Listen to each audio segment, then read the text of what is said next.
क्या आपने कभी सोचा है, जिस बच्चे के घर में बिजली नहीं, पैसे नहीं, बड़े सपने देखने की भी हिम्मत नहीं, वही बच्चा एक दिन भारत का राष्ट्रपति बनेगा?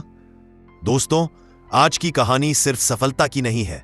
ये कहानी है संघर्ष, सादगी, अनुशासन और देशभक्ति की।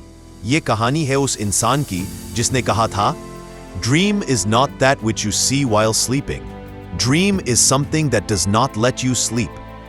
आज हम जानेंगे गरीबी से राष्ट्रपति भवन तक का सफर। Doctor APJ Abdul Kalam. Number 1, एक गरीब बच्चे का जन्म 1931, तमिलनाडु का छोटा सा गांव रामेश्वरम। एक बहुत साधारण घर, छत से टपकता पानी, घर में न सोफा, न बेड, न पैसे। अबुल पकीर जैनुलाब्दीन अब्दुल कलाम एक मछुआरे के बेटे थे। उनके पिता जैनुलाब्दीन पढ़े लिखे नहीं थे, लेकिन चरित्र में महान। माँ आशी अम्मा दिन में खाना पकाती और भूखों को खिलाती। गरीबी थी, लेकिन संस्कार अमीर थे। भाग 2, अखबार बेचने वाला लड़का। छोटी उम्र में ही कलाम को समझ आ गया था, घर चलाने के लिए उन्हें काम करना होगा। सुबह सुबह रेलवे स्टेशन के पास अखबार बेचते थे। कभी बारिश, कभी धूप, कभी ताने, लेकिन कलाम के मन में एक आवाज थी, मुझे बड़ा बनना है, देश के लिए। भाग 3, पढ़ाई और असफलता का पहला झटका। कलाम पढ़ाई में तेज थे। स्कूल टीचर ने एक दिन क्लास में कहा, यह लड़का एक दिन बहुत बड़ा वैज्ञानिक बनेगा। लेकिन जीवन आसान नहीं था। इंडियन एयरफोर्स का पायलट बनना। उन्होंने इंटरव्यू दिया, मेहनत की, लेकिन सिलेक्ट नहीं हुए। उस दिन वे टूट गए, समंदर किनारे बैठे, रोए और तभी खुद से कहा, शायद भगवान ने मुझे किसी और काम के लिए चुना है। भाग 4, वैज्ञानिक बनने का सफर। कलाम DRDO और इसरो से जुड़े। पहली बड़ी जिम्मेदारी SLV-3 मिसाइल प्रोजेक्ट पहली बार लॉन्च हुआ। फेल। मीडिया ने कलाम को दोषी ठहराया, लेकिन अगले दिन उनके सीनियर सतीश धवन ने कहा, असफलता मेरी जिम्मेदारी है।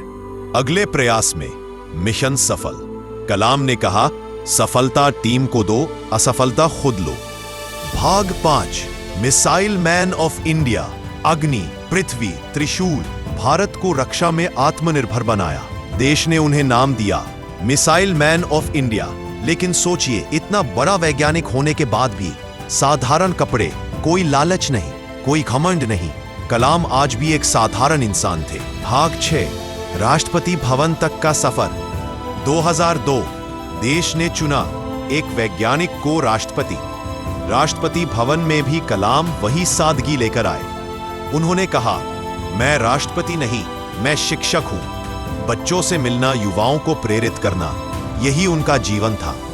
दोस्तों, डॉक्टर अब्दुल कलाम हमें ये सिखा गए, गरीबी आपकी कमजोरी नहीं है, असफलता अंत नहीं है, सपने देखना अपराध नहीं है। अगर एक अखबार बेचने वाला लड़का भारत का राष्ट्रपति बन सकता है, तो आप क्यों नहीं? आज खुद से वादा करो, मैं हालात से नहीं, अपने सपनों से बड़ा बनूंगा। अगर यह कहानी आपके दिल को छू गई हो, लाइक करो, शेयर करो, कमेंट में लिखो जय हिंद। और याद रखना, छोटे सपने मत देखो, छोटे सपने इंसान को जगाते नहीं,